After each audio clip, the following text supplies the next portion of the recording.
এটা গেল number 6। Number 7 আপনি যেটা করতে পারেন আপনার মাথায়, মেয়েদের মাথায় বা ঘাড়ে সচরাচর পিন থাকে, সেফটি পিন থাকে বা এই শুয়ের মতো পিন থাকে, আপনি ওইগুলো ইউজ করতে পারেন। খুব কার্যকরী একটা পদ্ধতি। আপনার ঠান্ডা মাথায়, আপনার যেখানে পিন আছে আপনি ওগুলো ঠান্ডা মাথায় খুলবেন, উত্তেজিত কম হবেন। তাই খুলে ওই পিনটা 2টা জায়গায়। আরেকটা করতে পারেন, সেটা হচ্ছে, এটা খুব রিস্ক, তবে আপনি করতে পারলে ইনশাল্লাহ ভালো হবে। চেষ্টা করবেন, বাকিটা উপরওয়ালার হাতে। যদি নাম্বার 8 আপনি এটা করতে পারেন, যখন ধর্ষক উভয়ের কাপড় অপসারণের চেষ্টা করবে, ঠিক তখন আপনি, ইদানিং চারদিকে ধর্ষণের দৃশ্য বেশি দেখা যাচ্ছে। আমাদের পার্শ্ববর্তী রাষ্ট্রে ইন্ডিয়া বলেন, কলকাতা বা আমাদের দেশে ধর্ষণের মাত্রাটা একটু বেশি বেড়ে যাচ্ছে। এই ধর্ষণের মতো মহামারী একটা অবস্থা ধারণ করেছে ধর্ষণ থেকে বাঁচার কিছু পদ্ধতি আমাদের মা বোনদের জানা থাকা অত্যন্ত জরুরি।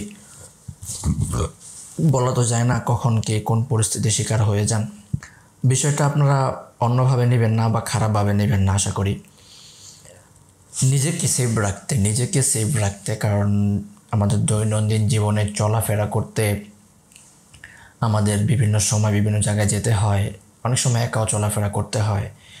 সেই ক্ষেত্রে যদি বাই চান্স, যদি একটা প্রশ্নবোধক চিহ্ন বসিয়ে নেন, যদি আপনার এরকম সিচুয়েশন পড়ে যান, আল্লাহ না করুক, যদি এরকম সিচুয়েশন আইসা পড়ে, তখন নিজেকে সেভ করার কিছু কৌশল আমার মা বোনদের জানা থাকা দরকার। আপনি চেষ্টা যদি করেন বাঁচার, ওপরওয়ালা আপনাকে রাস্তা খুলে দেবে ইনশাআল্লাহ। এই জন্য আমি আপনাকে কিছু টেকনিক শিখিয়ে দিতে পারি। 10টা টেকনিক আপনি ফলো করবেন, আমি বলে দিচ্ছি। জানা থাকা জরুরি আমার মনে হয়, এতে করে আপনার কিছু হলেও, খানিকটা হলেও হেল্প হবে ইনশাআল্লাহ। মেয়েদের ধর্ষকের হাত থেকে বাঁচার যে প্রথম পয়েন্ট নাম্বার 1, ভয় পাবেন না, ভীতি হয়ে পড়বেন না। ভীত না হয়ে মাথাটা ঠান্ডা রাখুন। হ্যাঁ, আপনি একটা বিপদের সম্মুখীন হয়েছেন মানছি, কিন্তু ওই সময় মাথাটা ঠান্ডা রাখুন। ফার্স্ট পয়েন্ট হলো মাথাটা ঠান্ডা রাখা।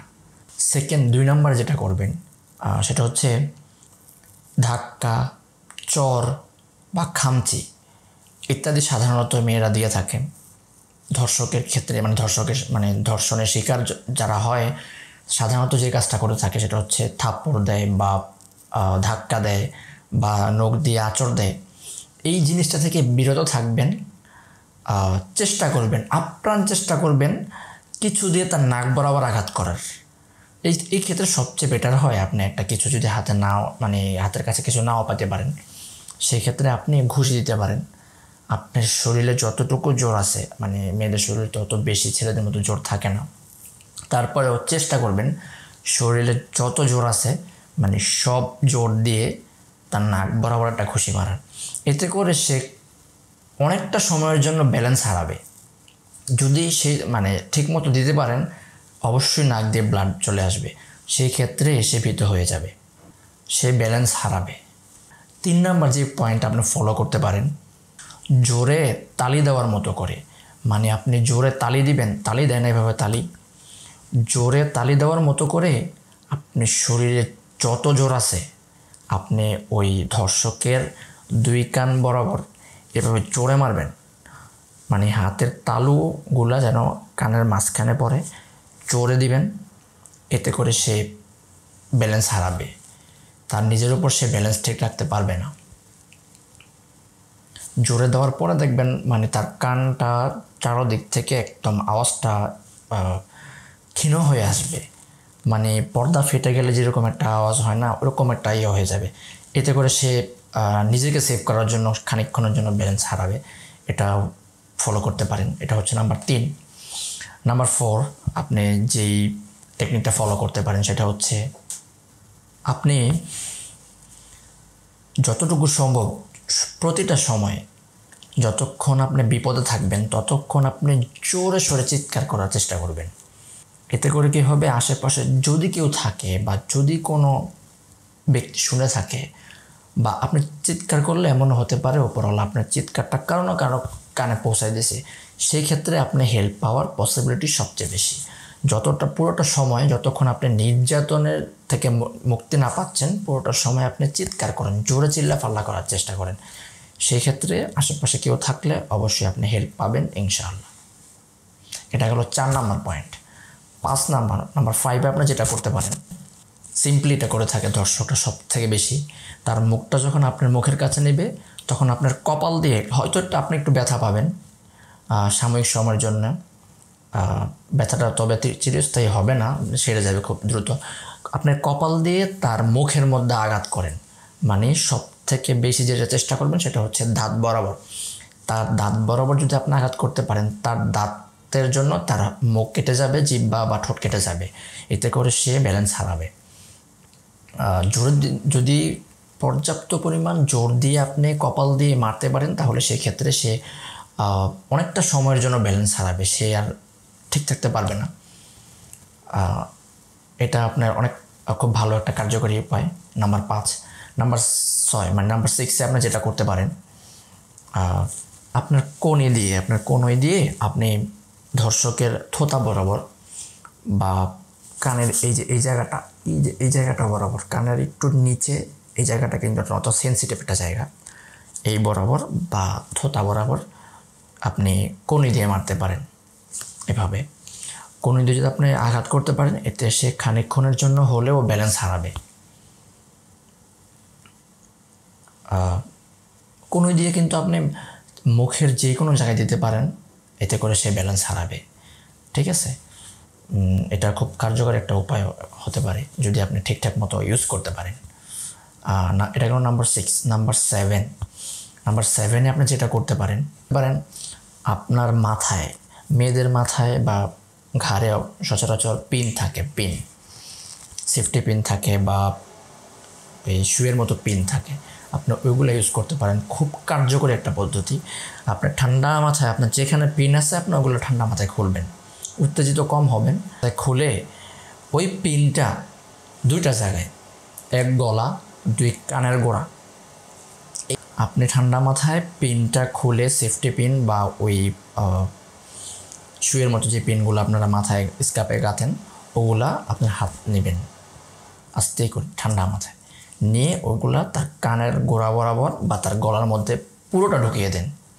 এতে করে সে ব্যালেন্স হারাবে।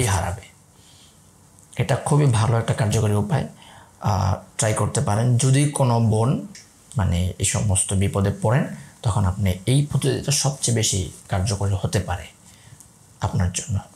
আরেকটা করতে পারেন, সেটা হচ্ছে, এটা খুব রিস্ক, তবে আপনি করতে পারলে ইনশাল্লাহ ভালো হবে। চেষ্টা করবেন, বাকিটা উপরওয়ালার হাতে। যদি নাম্বার 8-এ আপনি এটা করতে পারেন, যখন ধর্ষক উভয়ের কাপড় অপসারণের চেষ্টা করবে, ঠিক তখন আপনি আপনার হাঁটু দিয়ে, আই রিপিট, যখন ধর্ষক উভয়ের কাপড় অপসারণের চেষ্টা করবে তখন আপনি খুব কেয়ারফুলি আপনার হাঁটু দিয়ে তার অন্ডকোষ বরাবর জোরে একটা কিক মারতে পারেন।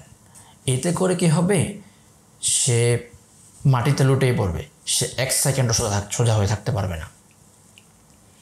এটাও একটা কার্যকরী উপায়, যদিও শুনতে একটু খারাপ, কিন্তু আপনার নিজেকে বাঁচার জন্য, নিজে সেভ হওয়ার জন্য এর বিকল্প আমার মনে হয় নাই।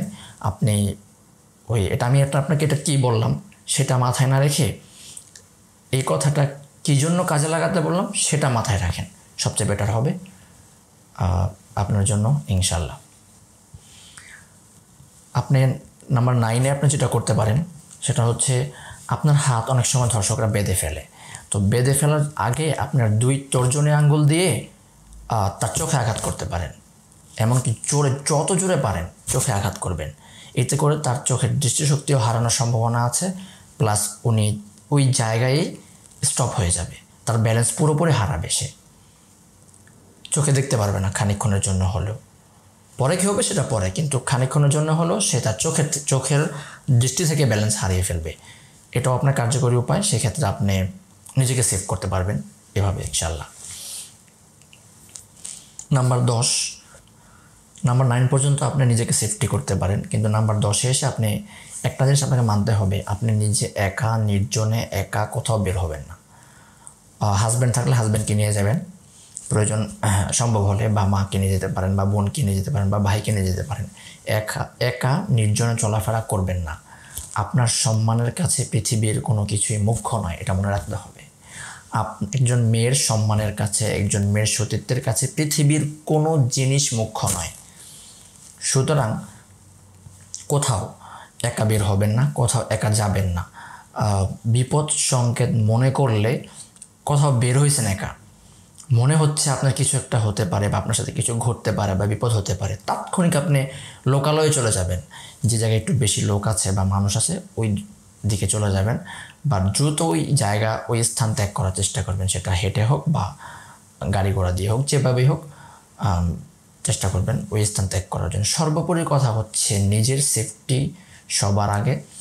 নিজেকে সেভ করতে হলে একটু কেয়ারফুলি চলাফেরা করবেন, একা চলাফেরা করাটা একটু পরিহার করবেন।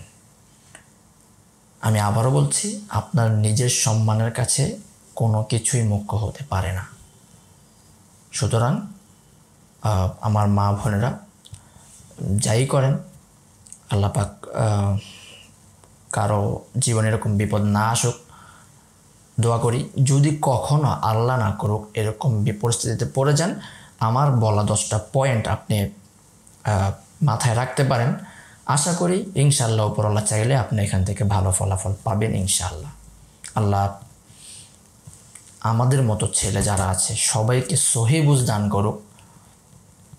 যারা এই সমস্ত কাজগুলো নিয়ে জড়িত থাকে, এই সমস্ত কাজের সাথে, তাদেরকে আল্লাহ পাক হেদায়েত করুক। হেদায়েত না থাকলে তাদের প্রাপ্য শাস্তিটা যেন আল্লাহ তাদেরকে দিয়ে দেয়। আর আমার বোনেরা যারা আছেন, পর্দা করার কোনো বিকল্প নাই, পর্দা করা ফরজ। আল্লাহ পাকের এই বিধানটা, পর্দার বিধানটা ফরজ, এই বিধানটা আপনি মেনে চলেন।